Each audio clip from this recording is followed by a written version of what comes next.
a guy like Antonio Brown is saying, like, you may think it's crazy for me to support Donald Trump, but this is what's actually crazy. Right. Tim Walz wanting to put tampons in boys' bathrooms. There's a lot of athletes that are endorsing Donald Trump. And this week, he had a rally in Latrobe, Pennsylvania, kind of going back to your point about him basically living in the state of Pennsylvania right now.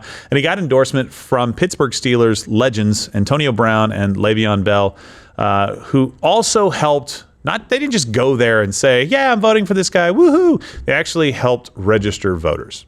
Former NFL stars Antonio Brown. Oh, he was a good player. He was a good player. And Le'Veon Bell, really good players. And Mike Wallace. Come on up, fellas. Come on up.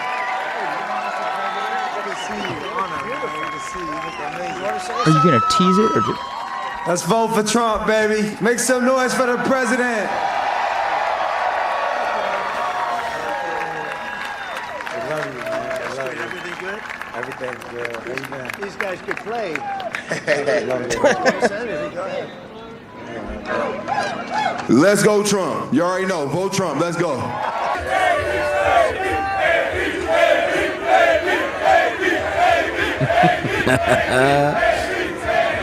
He loves it. I know they were vote early. It was action, but like they were trying to get people signed up to vote. This wasn't just throwing out the Trump Vance terrible towels, even though they were, which was awesome. It's not just about athletes endorsing Donald Trump. It's something bigger than that. But Brown did address the fact that some people might think that he's crazy, I can just end the sentence there. He's a little bit loony sometimes, Antonio Brown. He did some weird things like running off the field. He's got some crazy stuff in his life.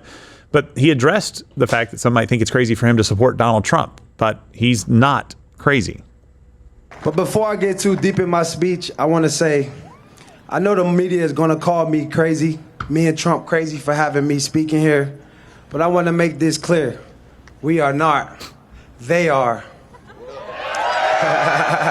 You know Kamala Harris and Tim Walz? Not crazy. You really know they want to put tampons in the boys' bathroom?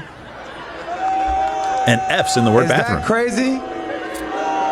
That's really insane, right? Is that crazier than me? And by the way, tampon Tim Walz, he isn't a real football coach. He could never guard me.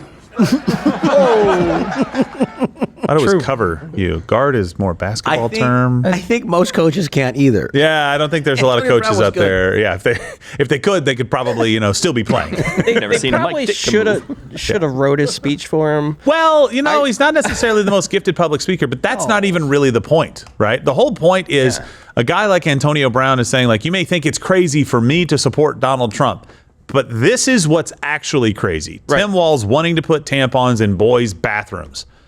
Do you guys understand what he's trying to show here? He's like, look, I'm a black guy. He supports him vigorously, by the way, on X as well, and goes after leftists vigorously. I'm hoping it's a great profile. I think it's CTESPN. CTESPN, his handle. Yes. Yeah, he's hilarious. He's unhinged, please. Yeah, I hope he gives Gerald Cracker of the Day at some point. That would be a big award. Big Cracker of the Day. That's a Cracker It's like Jack. a gold chain. I think in our political realm of news or commentary, whatever you want to call what we do it with many things, but I think a lot of the audience here might not necessarily understand how much something like this will resonate with the Pennsylvania voter. Like a normal everyday, I wake up, watch the local news, and then watch the Steelers with my family on Sundays. Right. That endorsement right there is going to do Le'Veon Bell too. That's what I mean. Yeah. But that's going to have huge reverberations through the normal voting public in a place like Pennsylvania with blue collar cities like Pittsburgh and, like a little lesser extent Philadelphia, because you start getting into, sports politics at that point. But still, it's not an insignificant thing for two black Pittsburgh Steelers legends to come out and support Donald Trump in the key state of the 2024 election. Yeah. And Donald Trump obviously is very well received in a lot of those communities, again, where people on the left say that he's out of touch with you, the average American. And time again, Donald Trump shows that he's not, and he has proved hugely popular with athletes in fan bases in both football and the UFC.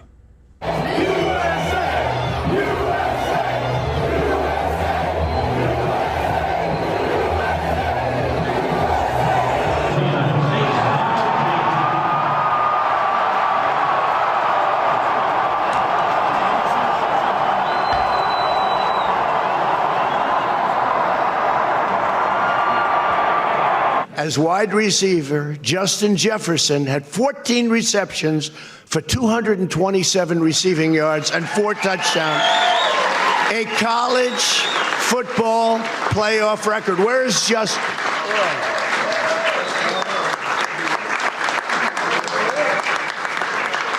He's going to be so rich. One of the bigger mixed martial arts fans I know, President Donald Trump.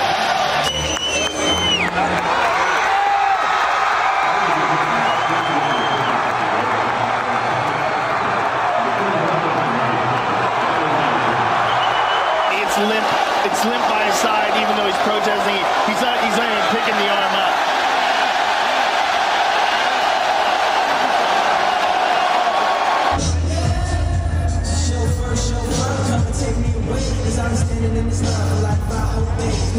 A lot of people are in the building, but no one needs more security than the former president of the United States, obviously a really good friend of Dana White. People love Donald Trump.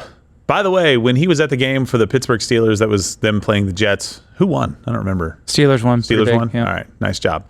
Russell Wilson finally got his first start over there. Good for you, Russell. But people were saying, at halftime they introduced, I believe it was a service member. I can't remember if it was a SEAL or somebody like that. And USA chants broke out during halftime. If you see that video, it doesn't pan over to see the field, but there were other videos released that show Donald Trump from the fans' angle, and then they pan to see everybody getting ready for kickoff. If you look at the Donald Trump video over Trump's shoulder, essentially, you see the 2 refs in the end zone basically taking their position where they would be on a kickoff as well. So this is not at halftime. This is not somebody cheering for somebody else. Just in case you see that, I just started to see that trend a little bit on X before we started the show. It's not true. It was absolutely cheers for Donald Trump. And he's got endorsements from other players as well and other athletes. So Lawrence Taylor, Brett Favre, Harrison Butker, the kicker, Dana White, Jorge Masvidal, Colby Covington, Justin Gaethje. Say it again. Justin Gaethje. Gaethje, Henry Cejudo. Yeah. All right. I thought that's how you pronounced it, but I wanted to make sure. Lots and lots of people support Donald Trump, and it's these kind of these are athletes, so I get it. It's weird to say every day, but it's not a pejorative. It's not a negative thing. It's just like kind of an average, normal, everyday American citizen, somebody going about their lives trying to make a better future for their family and for their children, end up supporting Donald Trump in a lot of these cases. And I don't think the left realizes that that's reality. They think that he is out of touch because he's a billionaire. They say he's gone bankrupt 7 times. They say he inherited $410 million and didn't earn everything that he has. They call him a rapist. They call all these things. And they think those things are actually working. And it doesn't seem like any of them are absolutely at all working. I don't know of any claim they could make against Donald Trump right now that would actually stick. No, especially when you get certain athletes in that montage that we showed are not just kind of, off the rail political athletes. Like someone like a Jorge Masvidal or Colby Covington, they're very into the MAGA. That's kind of their shtick a little bit. But then when you see someone like a Joe Burrow, who is as mainstream as a celebrity can get, having no problem being seen shaking hands and laughing. That's a great sign that I think 2 or 3 years ago, most people in that position would have been like, I gotta wipe my hands clean. He's a racist. He's a this racist. Or whatever is what they would say. So stuff like that shows me that it's not really working anymore. Yeah. But on the bigger point on this, I think the reason, especially with football and UFC crowds, that he resonates so much is because he does have that sort of machismo, that leader, someone that you would follow into battle, someone that you would trust to negotiate on your behalf in a room full of bad actors. Right. Like I told you this before the show. I was talking to one of my friends who is conservative leaning, but I wouldn't say he's heavily invested in politics by any means. And he said, it comes down to one thing for me. I cannot trust Kamala Harris in a room full of world leaders when she's put under pressure to make the right decision for the country. Yeah. So I could never vote for her. Yes. And I feel like that is kind of the microcosm that is being displayed when you look at his support among football and UFC fans and athletes as well. Hey, if you like this video, you should know that there are videos every day because they come from the full live show weekdays at 10 a.m. Eastern. If you want more of a sample, you can click this video next to me. I don't know what it is. Could be a change of mind. Could be a debate. It could be one of my appearances on The View. Have your puke bucket